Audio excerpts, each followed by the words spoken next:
imagine you are traveling from Delhi to Chandigarh to attend a wedding by road in January यानी सर्दियों में. Which of the following crops will you notice prominently in the fields during the journey? So ये बहुत ही practical और मतलब geography से जुड़ा हुआ सवाल है और ये क्वेश्चन पूछ रहा है कि अगर आप जनवरी के महीने में दिल्ली से चंडीगढ़ रोड ट्रिप कर रहे हो तो रास्ते में अगर आप खेत दिखते हैं तो वहां पे आपको कौन कौन सी फसलें दिखेंगी यानी क्रॉप्स दिखेंगी. इस सवाल में आपको दो चीजें पता होनी चाहिए. पहला कि जनवरी में दिल्ली और चंडीगढ़ में कौन सा सीजन होता है यानी ऑब्वियसली नॉर्थ इंडिया है ना. और दूसरा जनवरी में उस टाइम यानी जनवरी में उस एरिया में नॉर्थ इंडिया में कौन सी फसल या क्रॉप उगाई जाती. देखिए जनवरी के महीने में नॉर्थ इंडिया में विंटर सीजन आता है, ये तो आप सबको ही पता है जितने भी नॉर्थ इंडिया के. इंडिया में एग्रीकल्चरल सीजन को दो मेन कैटेगरीज में डिवाइड किया जाता है. एक तो होता है आपका खरीफ सीजन जिसको आप मॉनसून सीजन बोलते हो और दूसरा होता है रबी सीजन यानी विंटर सीजन बेसिक. तो जो खरीफ सीजन है वो मॉनसून की शुरुआत में जो ये क्रॉप्स होती है बेसिकली खरीफ क्रॉप्स. खरीफ सीजन में कौन सी क्रॉप उगाई जाती है? खरीफ क्रॉप्स. तो जो खरीफ क्रॉप्स हैं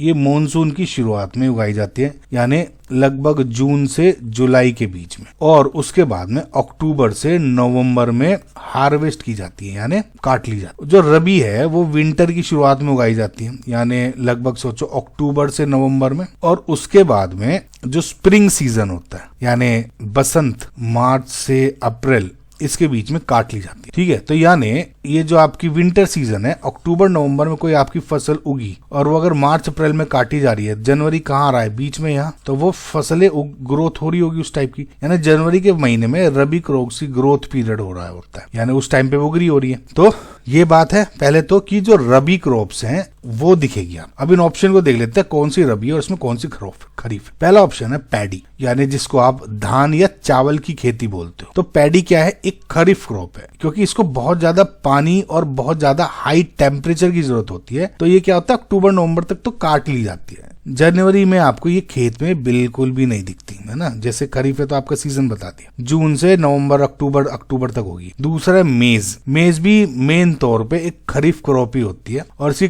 कटिंग भी लगभग ऑटम में ही हो चुकी होती है ना. तो ये भी गलत है. नाउ वीट गेहूं एक रबी क्रॉप और ये जो आपका सर्दियों का सीजन होता है इसमें उगाई जाती है. जनवरी में जब आप दिल्ली से चंडीगढ़ जा रहे होंगे तो हरियाणा और पंजाब और Delhi UP western UP specifically इस एरिया में आपको ज्यादातर जो खेत दिखते हैं आपको गेहूं से ही बड़े ज्यादा दिखते हैं बहुत, है ना. तो ये क्या है? बेसिकली वीट आप रबी क्रॉप है तो यही दिखेगी. ठीक है, तो अब करेक्ट अभी फिलहाल सी दिख रहा है. जवार बेसिकली या जौ भी बोलते हैं इसको, ये भी एक या मिलेट बेसिकली ये भी एक खरीफ क्रॉप ही है. ठीक है, तो ये भी नहीं आंसर होगा. तो जो करेक्ट आंसर हो गया आपका इज ऑप्शन नंबर सी यानी वीट. ठीक है, तो जब आप जनवरी में दिल्ली से चंडीगढ़ जा रहे हो घूम रहे हो तो आपको खेतों में ऐसे हरे हरे खेत दिखाई देंगे. ठीक है, रबी क्रॉप के और स्पेशली वीट इसलिए क्योंकि वीट ऑप्शन में इकलौती रबी क्रॉप. ठीक है, नहीं तो आपको कोई भी रबी क्रॉप दिख सकती है. ओके.